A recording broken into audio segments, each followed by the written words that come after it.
નમસ્કાર વિદ્યાર્થી મિત્રો, આપણે પહેલા લેક્ચરમાં અર્થશાસ્ત્ર વિષયની મેં તમને પદ્ધતિ સમજાવી હતી.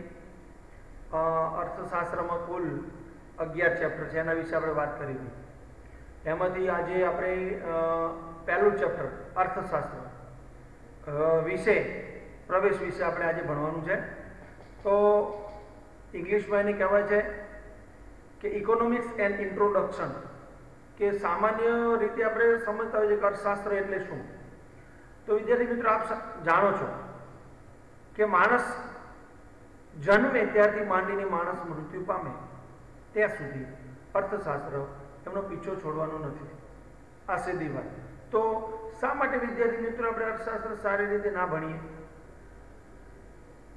સારી રીતે અર્થશાસ્ત્ર ભણવું જોઈએ, જેથી પૂરી જિંદગીમાં, પૂરી લાઈફમાં અર્થશાસ્ત્ર આપણે કામ આવે. તો હવે વિષય પ્રવેશ કરીએ. ચેપ્ટર નંબર 1, એની પ્રસ્તાવનાની વાત કરીએ તો માણસ એક બુદ્ધિશાળી પ્રાણી છે, એ તમે જાણો છો. કારણ શું છે કે આજુબાજુની પરિસ્થિતિનું એ અભ્યાસ કરે છે, કે આજુબાજુ શું ચાલી રહ્યું છે એવી પરિસ્થિતિનું એ વિશ્લેષણ કરી એનો અભ્યાસ કરે છે. સાથે સાથે અભ્યાસ કર્યા પછીનું વર્ગીકરણ કરે છે. આ બધાનો અભ્યાસ કર્યા પછી માનવી પોતાના માનવ જીવનને સુખરૂપ બનાવવા માટે વિવિધ પ્રકારની વ્યવસ્થાઓ ઊભી કરે છે. વિદ્યાર્થી મિત્રો, આવી વ્યવસ્થાઓમાં અહીંયા જુઓ તમે, સમાજ વ્યવસ્થા, રાજ્ય વ્યવસ્થા અને અર્થવ્યવસ્થા, આવી વિવિધ પ્રકારની અર્થવ્યવસ્થાઓ ઊભી એ કરે છે, જેથી કરીને એ પોતાનું જીવન સુખરૂપ જીવી શકે એના માટેનો પ્રયત્ન કરે છે. વિદ્યાર્થી મિત્રો, અહીંયા અંડરલાઈન કરજો: સમાજ વ્યવસ્થા, રાજ્ય વ્યવસ્થા અને અર્થવ્યવસ્થા. તેથી આ વ્યવસ્થાઓને સમજાવવા માટે, તેને પેઢી દર પેઢી ચલાવવા માટે તથા વ્યવસ્થામાં ઊભા થતા પ્રશ્નો અને સમસ્યાઓનો ઉકેલ માટે માણસે વિવિધ પ્રકારના શાસ્ત્રોની રચના કરી, જેમ કે અર્થશાસ્ત્ર, સમાજશાસ્ત્ર, આવા વિવિધ પ્રકારના શાસ્ત્રોની રચના કરી. આદિયુગની વાત કરીએ એટલે કે છેક હજારો વર્ષ પહેલાની વાત કરીએ તો એ સમયે માણસ પોતાના વિવિધ પ્રકારના જે પ્રશ્નો હતા એ પ્રશ્નો અને સમસ્યાઓનો ઉકેલ બે રીતે એમ લાવતો હતો.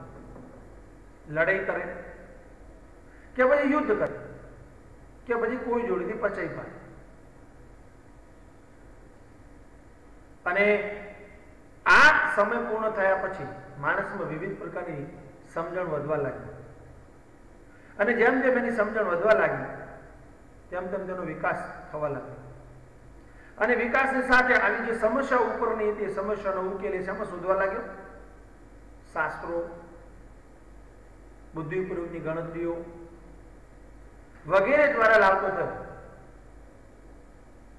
તેથી કહેવાય છે કે અર્થશાસ્ત્રની આવી સમસ્યાઓ, જેને આપણે માનવની આર્થિક સમસ્યાઓ કહીએ છીએ, આવી સમસ્યાઓનો ઉકેલ એ માનવીના આર્થિક વર્તનનો અભ્યાસ કરતા શાસ્ત્રમાં શોધવા લાગ્યો. અને આ માનવીના આર્થિક વર્તનનો અભ્યાસ છે એને અર્થશાસ્ત્રમાં સમાયેલો છે. તો ખરેખર અર્થશાસ્ત્ર એટલે શું? આપણે સામાન્ય રીતે વાત કરીએ તો અર્થશાસ્ત્રનો અર્થ થાય છે આર્થિક પ્રવૃત્તિઓનો અભ્યાસ કરતા શાસ્ત્રને અર્થશાસ્ત્ર તરીકે ઓળખવામાં આવે છે. પરંતુ અર્થશાસ્ત્રમાં એનો વિશેષ અર્થ છે. એની વાત કરીએ એમાં પહેલી વાત કરીએ, અર્થશાસ્ત્ર શબ્દનો સાદો અર્થ શું થાય? તો અર્થશાસ્ત્રનો સાદો અર્થ થાય અર્થનું શાસ્ત્ર. આ જે શબ્દ છે એ સંસ્કૃત શબ્દ છે. ફરી વખત જો, અર્થશાસ્ત્રનો સાદો અર્થ અર્થનું શાસ્ત્ર છે વિદ્યાર્થી મિત્રો. અને આ અર્થનું શાસ્ત્ર એ સંસ્કૃત શબ્દ અર્થ પરથી ઉતરી આવે છે. અર્થનું શાસ્ત્ર છે એ શબ્દ સંસ્કૃત શબ્દ પરથી, સંસ્કૃત શબ્દના અર્થ શબ્દ પરથી ઉતરી આવે છે. તેથી સંસ્કૃતમાં અર્થ શબ્દના અનેક અર્થ થાય છે. ફરી વખત, સંસ્કૃતમાં અર્થ શબ્દના અનેક અર્થ થાય છે, જેમનો એક અર્થ છે ઉદ્દેશ, કંઈક કરવું, કશું મેળવવું, યાની કંઈક વળતર મેળવવાનું છે. તેથી આ બે શબ્દો છે, ઉદ્દેશ અને કશું મેળવવું. આ શબ્દોનો આધુનિક શબ્દો જો એમની સાથે બંધ બેસતો કરવામાં આવે તો એ આર્થિક છે. આધુનિક સમયમાં આર્થિક શબ્દોનો અર્થ વધારે સુસંગત છે. તેથી હવે ડિટેલમાં થોડું સમજીએ કે અંગ્રેજી શબ્દ ઇકોનોમિક્સ ગ્રીક શબ્દ ઇકોનોમોસ પરથી ઉતરી આવે છે. ફરી વખત, અંગ્રેજી શબ્દ ઇકોનોમિક્સ એ ગ્રીક શબ્દ ઓઇકોનોમોસ પરથી ઉતરી આવેલો છે. પ્રાચીન ગ્રીસમાં આનો મિનિંગ ઘર વખરી અથવા સરસામાન કે જે વ્યક્તિગત માલિકીનું. સમજાય વાત વિદ્યાર્થી મિત્રો? હવે આ જે ગ્રીક શબ્દ ઓઇકોનોમોસ છે એ બે શબ્દોનો બનેલો ઓઇકોનોમોસ છે. એક ઓઇકોસ અને બીજું છે નોમોસ. ફરી વખત જો, અંગ્રેજી શબ્દ ઇકોનોમિક્સ જે છે એ ગ્રીક શબ્દ ઓઇકોનોમોસ પરથી ઉતરી આવે છે. અને આ ઓઇકોનોમોસ એ બે શબ્દનો બનેલો છે. એક છે ઓઇકોસ અને બીજું છે નોમોસ. હવે વિદ્યાર્થી મિત્રો, બંને શબ્દોનો અલગ અલગ અર્થ સમજીએ. ઓઇકોસ એટલે શું? તો ઓઇકોસ નો અર્થ પ્રાચીન સમયમાં ઘર વખરી, સરસામાન, જે વ્યક્તિગત માલિકીનું હોય. વિદ્યાર્થી મિત્રો અહીં યાદ રાખજો, ઓઇકોસ નો અર્થ ઘર વખરી, સરસામાન, જે પોતાની વ્યક્તિગત માલિકીનું હોય. અને નોમોસ નો અર્થ થાય છે જે સરસામાન છે એ ઘરના સરસામાનનું વ્યવસ્થાપન કરવું. નોમોસ નો અર્થ શું થાય છે? ઘરના સરસામાનનું વ્યવસ્થાપન કરવું, એવો થાય છે. વિદ્યાર્થી મિત્રો, ફરી વખત જો અર્થશાસ્ત્રનો અર્થ આપણે જોયો, અંગ્રેજી શબ્દ અને સંસ્કૃત શબ્દ, આ બે શબ્દો સંસ્કૃત અને અંગ્રેજી શબ્દ પરથી ઇકોનોમિક શબ્દ ઉતરી આવેલો છે. એનો મિનિંગ સંસ્કૃતમાં શું થાય, એનો મિનિંગ ગ્રીક ભાષાના અંગ્રેજીમાં અર્થ શું થાય, એના વિશે જોયું. એના પછી જોઈએ અર્થશાસ્ત્રનું ભારતીય ચિંતન, એટલે કે ભારતના જે વિવિધ પ્રકારના અર્થશાસ્ત્રીઓ છે તે અર્થશાસ્ત્રીઓએ ઇકોનોમિક્સ વિશે કયા કયો અર્થ આપ્યો છે. તો જોઈએ અર્થશાસ્ત્રનું ભારતીય ચિંતન. વિદ્યાર્થી મિત્રો ધ્યાન આપજો, ઇંગ્લિશમાં એને economics in Indian thought, economics in Indian thoughts, આવું એનું અંગ્રેજી થાય. તો ભારતની વાત કરીએ, તમે જાણો વિદ્યાર્થી મિત્રો, ધોરણ 10માં તમે ભારતીય સંસ્કૃતિના લક્ષણો ભણી ગયા છે. એમાં બે હતા, એક સભ્યતા અને પેલી સંસ્કૃતિ. તો ભારતમાં સભ્યતા અને સંસ્કૃતિ, અને ભારત એ સભ્યતા અને સંસ્કૃતિને વરેલો દેશ છે. આ ભારતીય ઇતિહાસ આશરે 5000 વર્ષથી પણ વધુ જૂનો છે. વિદ્યાર્થી મિત્રો, આપણે કહીએ વારંવાર કે ભારતનો ઇતિહાસ તો હજારો વર્ષ પહેલાનો જૂનો છે. એમ અહીંયા પણ એ છે, આશરે 5000 વર્ષથી પણ વધારે ભારતનો ઇતિહાસ જૂનો છે. તેથી ભારતીય તત્વચિંતનમાં માનવ જીવનના વિવિધ પાસાઓનો અભ્યાસ કર્યો છે અને પાસાઓની અંદર માર્ગદર્શન આપ્યું છે. આ તત્વચિંતનમાં ભારતે મુખ્ય 4 પુરુષાર્થો દર્શાવ્યા છે. આ 4 પુરુષાર્થોમાં ધર્મ, અર્થ, કામ અને મોક્ષ. પ્રશ્ન છે વિદ્યાર્થી મિત્રો, 4 પુરુષાર્થ છે. એમાં પહેલો ધર્મ, અર્થ, કામ અને મોક્ષ, જે માણસે કરવાના હોય છે. યાની કેટલા પુરુષાર્થો છે? તો 4: ધર્મ, અર્થ, કામ અને મોક્ષ. આ 4 પુરુષાર્થ માણસે કરવાના હોય છે. અને માનવ જીવનના આ મુખ્ય 4 પુરુષાર્થો છે, જેમાંથી એક પુરુષાર્થ છે જે અર્થ છે. આ અર્થ પ્રવૃત્તિ છે, એનો સંબંધ અર્થશાસ્ત્ર સાથે છે. 4 પુરુષાર્થોમાંથી અર્થશાસ્ત્રને એક પુરુષાર્થ સાથે લેવા દેવા છે, અને એનું નામ છે અર્થ. વિદ્યાર્થી મિત્રો, તો અર્થ એટલે શું? કશુંક મેળવવાની અપેક્ષા સાથે થતી પ્રવૃત્તિ એ અર્થપૂર્ણ છે. યાદ રાખો ફરી વખત, અર્થ એટલે શું? કશુંક મેળવવાની અપેક્ષા સાથે થતી અર્થપૂર્ણ પ્રવૃત્તિ. યાની કંઈક મેળવવું છે એની અપેક્ષા સાથે કરવામાં આવતી કોઈ પણ પ્રવૃત્તિ. તેથી માણસ શું કરે છે?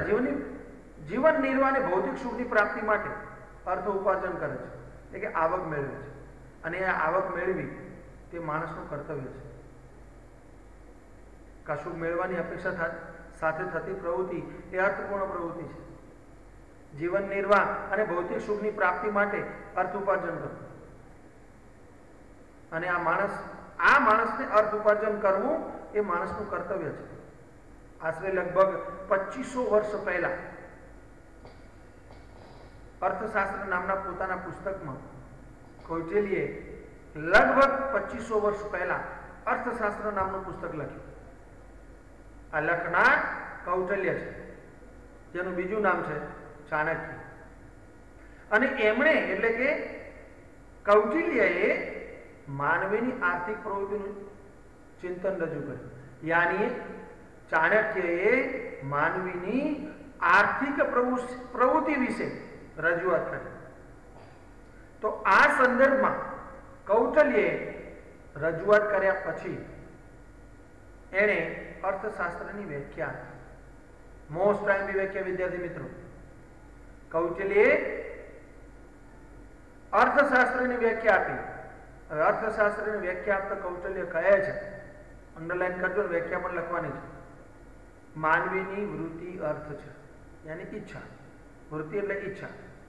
મનુષ્યના વસવાટવાળી ભૂમિ અર્થ, એટલે કે માણસ જે જગ્યાએ રહે છે એનો હેતુ અર્થ કરવાનો છે.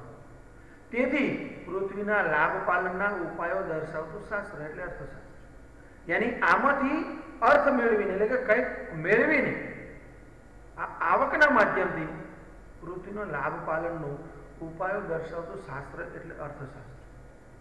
આવું કૌટિલ્ય કહે છે. ફરી વખત જો વિદ્યાર્થી મિત્રો, મનુષ્યની વૃત્તિ અર્થ છે, મનુષ્યના વસવાટવાળી ભૂમિ અર્થ છે, તેથી પૃથ્વીના લાભ પાલનના ઉપાયો દર્શાવતું શાસ્ત્ર એટલે અર્થશાસ્ત્ર. ભારતીય ચિંતનની હવે વાત કરીએ તો ભારતીય ચિંતનમાં માનવ કલ્યાણના મૂળમાં, એટલે કે ભારતીય જે અર્થશાસ્ત્ર પોતાનું અર્થ રજૂ કર્યું છે એનો મુખ્ય હેતુ, એનો પાયો એ માનવ કલ્યાણ છે. યાની ભારતીય ચિંતનમાં માનવ કલ્યાણનો સમગ્રતયા વિચાર થયો છે. યાની જે પ્રવૃત્તિ થયેલી ભારતીય ચિંતનમાં એનો હેતુ માનવ કલ્યાણનો છે. તેથી આર્થિક પ્રવૃત્તિ પણ માત્ર અર્થ કેન્દ્રિત ન રહેતી નૈતિક આધારો સાથે સમગ્ર માનવ કલ્યાણને ધ્યાનમાં રાખીને થાય છે. યાની અહીંયા અર્થ એવો થાય છે કે આર્થિક પ્રવૃત્તિ કરવાનો હેતુ માત્ર કોઈ એક વ્યક્તિને કેન્દ્રિત નથી, પરંતુ અથવા કોઈ એક માણસના કલ્યાણ સાથે લેવા દેવા નથી, પરંતુ સમાજના દરેકે દરેક માણસના કલ્યાણ કરવાનો મુખ્ય હેતુ છે. માટે ચાણક્યના અર્થશાસ્ત્રમાં નીતિશાસ્ત્રની અસર આપણને જોવા મળી છે. નીતિશાસ્ત્રની ટૂંકમાં સમજાવી શકાય, વૈચિન ખાવું અને વૈકુંઠ જવું, યાની એકને લાભ ના મળવો જોઈએ, સમગ્ર સમાજને મળવો જોઈએ. ચાણક્યના મોટા ભાગના આર્થિક વિચારોમાં જાહેર અને સામૂહિક વર્તન વાળી આર્થિક પ્રવૃત્તિ કેન્દ્ર સ્થાને રહેલી છે. જાહેર એટલે કે બધા વચ્ચે થતી હોય, અને સામૂહિક પ્રવૃત્તિ એટલે શું? બધા એક સાથે મળીને કરતા હોય એની ઉપર એમણે વધારે ભાર આપ્યો છે. અને એમાં જે રજૂઆત કરી એમાં ખાસ એમણે રજૂઆત કરી એમાં રાજાશાહી છે, યાની રાજાશાહી રાજ્ય વ્યવસ્થા અને કૃષિ પ્રધાન અર્થવ્યવસ્થાને ધ્યાનમાં રાખી છે. કૃષિ પ્રધાનને કેમ રાખી, રાજાશાહીને કેમ રાખી? કારણ કે એ સમયે ભારતમાં રાજાશાહી ચાલતી હતી અને અંદરની જે પ્રજા હતી એ પ્રજા મોટા ભાગે ખેતી કરતી. માટે આ બંનેને ધ્યાનમાં રાખીને એમણે પોતાનું અર્થશાસ્ત્ર રજૂ કર્યું છે. એટલે કે રાજાશાહી રાજ્ય વ્યવસ્થા અને કૃષિ પ્રધાન અર્થવ્યવસ્થાને ધ્યાનમાં રાખીને આર્થિક પ્રવૃત્તિ અથવા આર્થિક બાબતોનું માર્ગદર્શન કૌટિલ્યે રજૂ કર્યું છે. એમાં સૌથી શ્રેષ્ઠ અર્થશાસ્ત્ર જો ભારતમાં રજૂ થયું હોય તો એ છે કૌટિલ્યનું અર્થશાસ્ત્ર. વિદ્યાર્થી મિત્રો યાદ રાખજો, કૌટિલ્ય વ્યાખ્યા બી ફરી વખત જો, માનવીની વૃત્તિ અર્થ છે, મનુષ્યના વસવાટવાળી ભૂમિ અર્થ છે, તેવી પ્રવૃત્તિના લાભ પાલનના ઉપાય દર્શાવતું શાસ્ત્ર એટલે અર્થશાસ્ત્ર. આ કૌટિલ્ય આપી એ વ્યાખ્યા. એના પછી આપણે આગળ વાત કરી ભારતીય ચિંતનની. હવે વાત કરીએ પશ્ચિમમાં અર્થશાસ્ત્રનો ઉદ્ભવ અને વિકાસ. Formal development of economics as a science in the west, યાની પશ્ચિમમાં અર્થશાસ્ત્રનો ઉદ્ભવ અને વિકાસ. વિદ્યાર્થી મિત્રો અહીંયા ધ્યાન થોડું આપજો, થોડું, કારણ કે પહેલા તો આપણને યાદ રહેશે ભારતીય ચિંતકો આ વિદેશના ચિંતકો છે, થોડું યાદ રાખવું જરૂરી છે. તત્વચિંતક એરિસ્ટોટલ, વિદ્યાર્થી મિત્રો આ નામ તો તમે સાંભળ્યું છે, એરિસ્ટોટલ. એરિસ્ટોટલે એક પુસ્તક લખ્યું, એ પુસ્તકનું નામ છે ઓઇકોનોમિકા. અને એમણે ઓઇકોનોમિકા પુસ્તકમાં આર્થિક ચિંતન રજૂ કર્યું છે. વિદ્યાર્થી મિત્રો અહીંયા એમસીક્યુ અને વીએસક્યુ સવાલ છે. એરિસ્ટોટલે કયું પુસ્તક લખ્યું? તો જવાબ આવશે ઓઇકોનોમિકા. અને એમણે આ પુસ્તકમાં આર્થિક ચિંતન રજૂ કર્યું. ઔદ્યોગિક ક્રાંતિ બાદ, એટલે કે ઇંગ્લેન્ડમાં થયેલી ઔદ્યોગિક ક્રાંતિ પછી ઉદ્યોગ ક્ષેત્રે સૂક્ષ્મ શ્રમ વિભાજન થયું. સૂક્ષ્મ એટલે શું? નાનામાં નાના કાર્યને ધ્યાનમાં લેવામાં. અને વિશિષ્ટીકરણ પણ થયું. શ્રમ વિભાજન એટલે શું?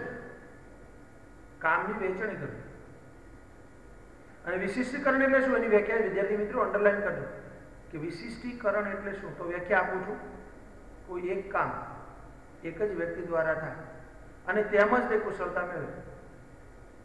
ફરી વખત વિશિષ્ટીકરણની વ્યાખ્યા, કોઈ એક કામ એક જ વ્યક્તિ દ્વારા થાય અને તેમાં જ તે કુશળતા મેળવે.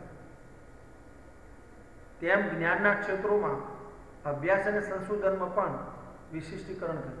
તમે જાણો છો અત્યારનો યુગ એ સંશોધનનો યુગ છે અને નવું નવું સંશોધન કરીને બજારમાં નવી નવી ટેકનોલોજી આવે છે. વિદ્યાર્થી મિત્રો એમાં તમે ને હું બધા જ જાણીએ છીએ. એમાં વાત કરીએ ભૌતિક વિજ્ઞાનની જેમ સામાજિક અથવા સમાજ વિજ્ઞાનનો અને માનવ વર્તનનો અભ્યાસ કરતા શાસ્ત્રોનું પણ વિશિષ્ટીકરણ થયું છે. યાની માનવીનો અભ્યાસ, માનવ વર્તનનો અભ્યાસ, સમાજમાં રહેલા દરેકે દરેક વ્યક્તિનો અભ્યાસ નાનામાં નાની બાબત પર ધ્યાન આપીને કરવામાં આવે છે.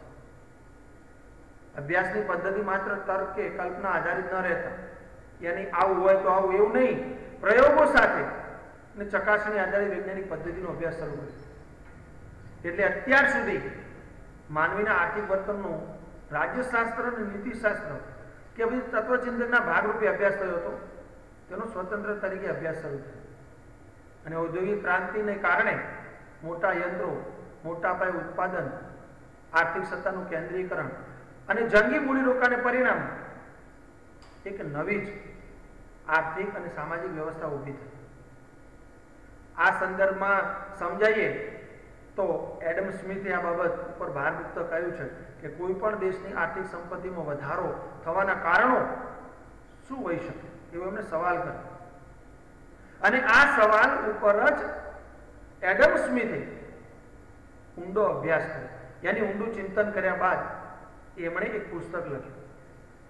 1776માં એડમ સ્મિથે એક પુસ્તક લખ્યું અને આ પુસ્તકની અંદર તેમણે અર્થશાસ્ત્રનો સ્વતંત્ર રીતે અભ્યાસ કર્યો. અને સ્વતંત્ર રીતે અભ્યાસ કર્યા પછી એમણે પુસ્તક રચ્યું. આ પુસ્તકનું પૂરું નામ છે an inquiry into the nature causes of the wealth of nation. યાની એમનું આ પુસ્તક ટૂંકમાં વેલ્થ ઓફ નેશન તરીકે પ્રખ્યાત થયું. આ પુસ્તકના લીધે જ અર્થશાસ્ત્રનો સ્વતંત્ર અને વૈજ્ઞાનિક ઢબે અભ્યાસ શરૂ કરવાનું બહુમાન એડમ સ્મિથને મળ્યું છે. વિદ્યાર્થી મિત્રો, તમારે કૌટિલ્યની વ્યાખ્યા અને એડમ સ્મિથે ક્યારે અને કયું પુસ્તક લખ્યું એના વિશે આજે આપણે આજનું એ તમારું તૈયાર કરવાનું હોમવર્ક છે વિદ્યાર્થી મિત્રો. આજે બસ આટલું ભણીશું. Thank you very much.